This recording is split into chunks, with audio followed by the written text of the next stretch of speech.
Hey everyone, welcome back to my channel. Thank you so much for watching. Don't forget to give this video a thumbs up if you like it and hit the subscribe button if you want to see more. Today we are talking all about brushes.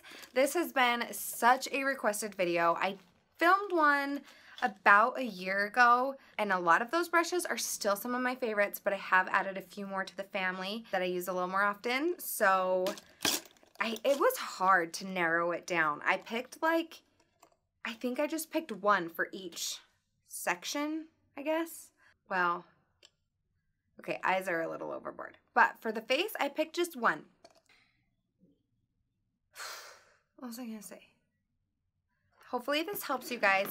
Of course, they're all going to be linked in the description bar below. You can also find everything on my website, KatieEnosBeauty.com. Go check it out. So let's just jump right into it. First one, I'm going to tell you the brush, where it's from, the name of it, and how I use it. Okay, now let's jump right in. So first things first, foundation. My favorite foundation brush is this Real Techniques stippling brush. It is beautiful. So a stippling brush, what makes up a stippling brush is two lengths of hairs. You can see these white hairs are longer and then the black hairs are shorter. So the longer hairs stick up higher and they're fluffier. But then when you get down here, you get more density. So it's really good for packing on color. So I use this a couple different ways. When I want more of just like a sheer foundation, I'll just pump some of my foundation right onto it and then just kind of blend it all over like this. No real rhyme or reason. Okay, but you can also use this to get a full coverage foundation. The way you do that is by stippling it, which is really what it's supposed to be for, by packing it in and not doing this brushing motion or this swirling motion, but actually dabbing it right on your face. Okay, that's going to give you more coverage. Sometimes I'll do both. Sometimes I'll do that in the areas I want more coverage and then blend it out around the edges. That's actually usually what I do with this brush. So, Real Techniques stippling brush. This is my favorite for foundation. Next up, for bronzer, this fat little guy. I love him. So you could use this for foundation. You could use this to pack it on. I find that it soaks up a lot of my product when I use it for foundation, so I prefer this for bronzer. Now, generally speaking, this wouldn't be a bronzing brush, but with SeneGence products, since they are all cream, you need a thicker, denser brush to blend it out. So I love to use this around the perimeters of my face, like so, to blend out my bronzer.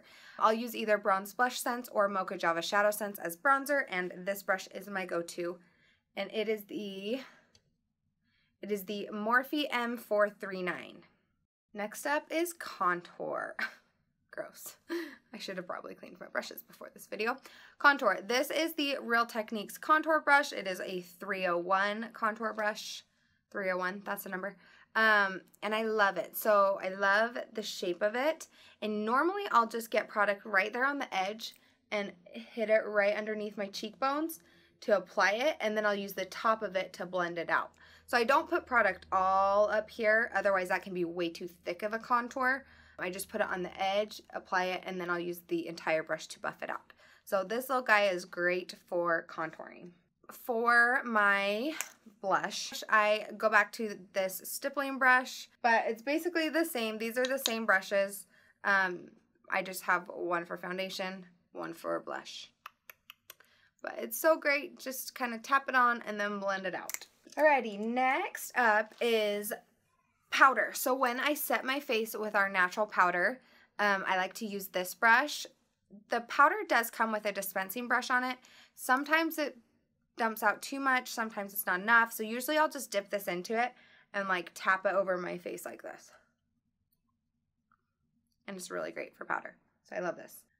Next is the Real Techniques. Do you guys see a theme here? I love Real Techniques. Okay, next for Real Techniques, I love this little setting brush. This little guy is so good for applying white concealer right there underneath your eyes. You can get that really nice triangle highlight with it. So I'll pack that on right there, and then I usually go back in with my foundation brush over top of the white concealer to blend it out. But this is what I use to apply white concealer. And that is it for face brushes. Super easy. I usually use 6. They're probably all not necessary. I mean, really, you could use this brush for foundation, bronzer, and blush. You could use this brush for contour too, since it's tiny and gets right in there. But I don't like to clean my brushes every single time I use them. Is that gross? Probably. So I like to have a variety. Okay, moving on to eyes.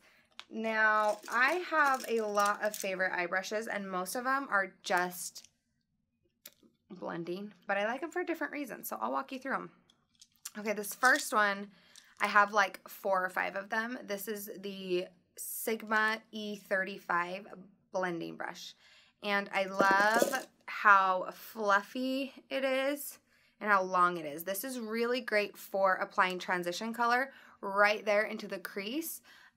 Since it is like a fluffier, a bigger brush for the eye area, it is going to diffuse the color out really well. So you don't want to use this brush for darker colors because it's going to spread the darker color around. But I love, love, love it for any color that I'm putting in the crease. Usually, like, this is my go-to brush with Mocha Java. So good. So that is the Sigma E35. Next up, we have the Sigma, this got a little purple on it, the Sigma E25 brush. So it's smaller than the E35, and you can see it's flatter. Do you see that? So I love this for applying darker colors into my crease. So I'll take like Mocha Java through my crease with the E35 brush, and then I'll take Garnet and apply it more precisely in my crease with this E25 brush.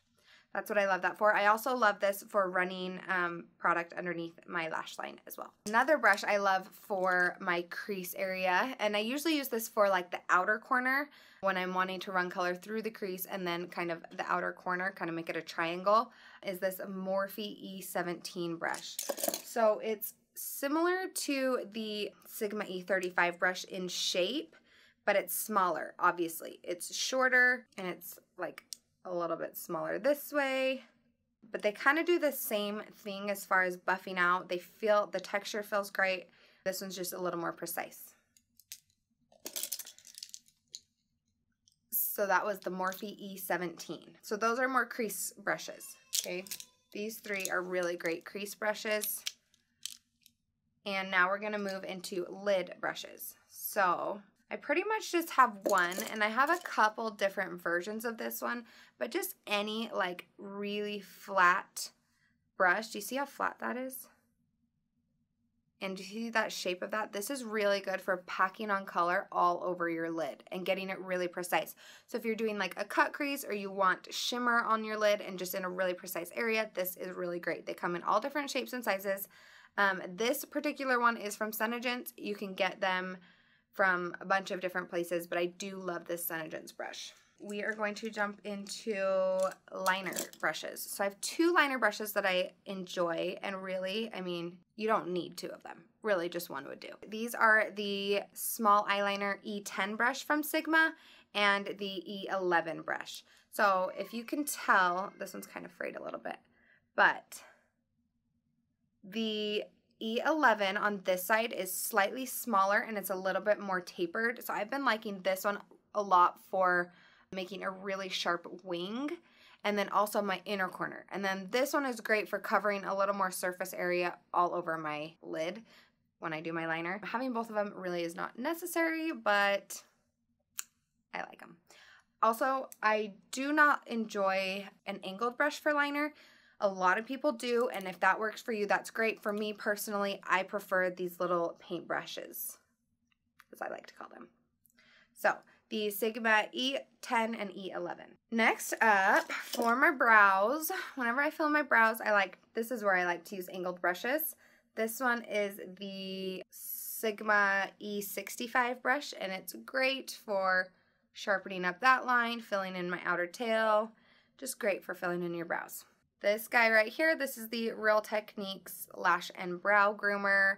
Really great for blending out any product that you put in your brows, and also really great for running through your lower lashes so they're not clumpy, and your upper lashes too. I couldn't just pick one when it came to small brushes. I feel like they all are just great for different reasons. So this little Sigma E30 pencil brush, I love, love, love this guy for applying highlight to my inner corner and right here underneath my brow bone. It's really good for that. I used to use it to smudge product underneath my lash line, but this one does not blend it out as well. So if you're wanting to smudge like a darker color right up close to your lash line, this is great for that, but it does not diffuse the color super well underneath your lash line like I normally like to do. So I'll use it under there when I'm going for like a darker, smokier look, but most days I just use it on my inner corners and underneath my brow. And that is the Sigma E30 pencil brush. This guy right here, it's like basically the E35 brush, just smaller, a lot less hairs. So I love the shape of it. It's really great for super precise right here. It's really great for blending out underneath your lash line. This is the Sigma E36 blending brush. It like is perfect for right under there. So that one I love for lower lash line, and I also love the Morphe B18. These are like total opposites, but I love them equally for lower lash line. This one just buffs it out really well, and then this one I like when I maybe get a little too much product and I really need to blend, like I have a lot of blending to do. This one does not blend Shadow Sense as well. This one does. So they're both great, just depending on how much product you have on your brush. The Morphe B18, I probably reach for this one more for lower lash line, and then the Sigma E36. So lower lash line loves. That wraps up my favorites. Oh, last but not least, my fingers. You guys, seriously, our makeup is so easy to use. You could literally apply all of it with your fingers if you wanted to. Maybe I should do a video doing that. That would be kind of cool, huh? Anyway, I love using my fingers for applying product directly on my lid, for applying a primer all over my lid if I'm needing to apply like Sandstone Pearl all over my lid first. It's also really great for applying pearlizer. That's what I did today. I applied pearlizer on my cheekbones. Fingers are really, really great. Anyway, that is it. That wraps up my favorite makeup brushes. I'm sure I'll be adding more to the collection. I will let you guys know when I do my new loves. Hopefully I'll do another video like this in a couple months if I have added new ones to the collection. As always, thank you so much for your support. Give this video a thumbs up if you liked it. Be sure to subscribe if you want to see more. You feel free to share this video if you found it helpful, and I will talk to you guys all next time. See ya!